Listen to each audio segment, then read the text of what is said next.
വാർത്തകളും നോട്ടിഫിക്കേഷനും ലഭിക്കാൻ ഉടൻ തന്നെ സബ്സ്ക്രൈബ് ചെയ്യുക. തൊട്ടപ്പുറത്തുള്ള ബെല്ലൈക്കനിൽ ക്ലിക്ക് ചെയ്തുകൊണ്ട് ഓൾ എന്നുള്ള ഓപ്ഷൻ തിരഞ്ഞെടുക്കുക.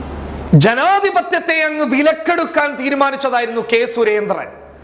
അതിന്റെ ഭാഗമായി ദേശീയ തലത്തിൽ നിന്ന് ഒഴുകിയെത്തിയ കുഴൽപ്പണത്തെ അങ്ങോട്ടും ഇങ്ങോട്ടും വീതിച്ചു കൊടുത്ത് പറ്റാവുന്നതൊക്കെ തന്റെ പെട്ടിയിലുമാക്കി എങ്ങനെയെങ്കിലും കേരളത്തിൽ നിന്ന് 10, 20, 30 സീറ്റുകൾ പിടിച്ച് അമിത്ഷയെ തൃപ്തിപ്പെടുത്താൻ മുന്നോട്ട് വന്ന കെ സുരേന്ദ്രന് തിരഞ്ഞെടുപ്പിൽ മലയാളികൾ നൽകിയത് കുഴൽപ്പണം കൊണ്ടൊന്നും ഈ മലയാള നാട്ടിൽ ബിജെപിയെ വളർത്താൻ പറ്റില്ല എന്നുള്ള വലിയ സന്ദേശം തന്നെയായിരുന്നു.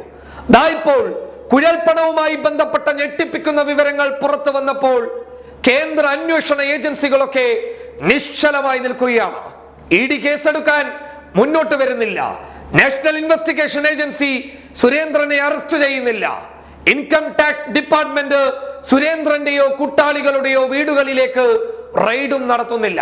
പക്ഷേ MSFന്റെ സംസ്ഥാന നേതാവായിട്ടുള്ള PK നവാസിന്റെ കിടിലൻ നീക്കത്തിലൂടെ പോലീസിന് കേസെടുക്കേണ്ടി വന്നിരിക്കുകയാണ്.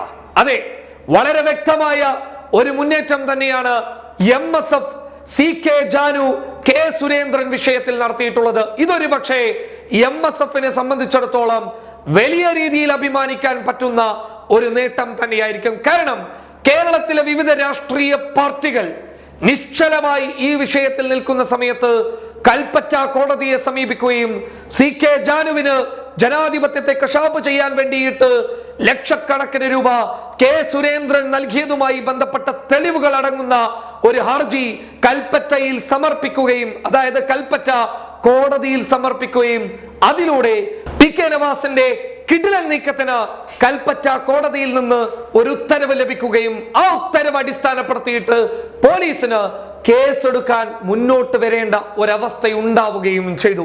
ഇനി ചെയ്യേണ്ടത് ഇത്ര മാത്രമാണ്. തിരഞ്ഞെടുപ്പുമായി ബന്ധപ്പെട്ട് സുന്ദരയുടെ വിഷയത്തിൽ ജാമ്യമില്ലാ വകുപ്പ് പ്രകാരമുള്ള കേസ് മഞ്ചേശ്വരത്തുണ്ട്. വയനാട്ടിലും സമാനമായിട്ടുള്ള കേസുമുണ്ട്. ഇനി ചെയ്യേണ്ടത് സുരേന്ദ്രന്റെ അറസ്റ്റ് മാത്രമാണ്. അതായത് പോലീസിന് ഇനി സുരേന്ദ്രനെ അറസ്റ്റ് ചെയ്യാൻ ഇതിൽ കൂടുതൽ എന്ത് വേണം? തിരഞ്ഞെടുപ്പ് അട്ടിമറിക്കാൻ, ജനാധിപത്യത്തെ കശാപ്പ് ചെയ്യാൻ സുരേന്ദ്രൻ തിരഞ്ഞെടുപ്പ് അട്ടിമറിക്കാനും ജനാധിപത്യത്തെ കശാപ്പ് ചെയ്യാനും കൃത്യമായി ശ്രമിച്ചു എന്നുള്ളത് പോലീസിനും കോടതിക്കും കൃത്യമായി വ്യക്തമായ സ്ഥിതിക്ക് ഇനി സുരേന്ദ്രനെ ജയിലിൽ അടക്കുക എന്നുള്ളത് മാത്രമാണ് ഇവിടെയുള്ള അന്വേഷണ ഏജൻസികളുടെ, അന്വേഷണ ഉദ്യോഗസ്ഥന്മാരുടെ കടമ, അവരുടെ ഉത്തരവാദിത്തം എന്ന് മാത്രമേ ഞങ്ങൾക്ക് പറയാനുള്ളൂ. എന്തായാലും MSFന്റെ വിദ്യാർത്ഥി സംഘടനാ നേതാക്കന്മാർ തന്നെ ഈ രീതിയിലുള്ള ഒരു നീക്കം നടത്തിയത് മുസ്ലിം ലീഗിന് ഒരു മുതൽക്കൂട്ട് തന്നെയാണ്. News desk public Kerala.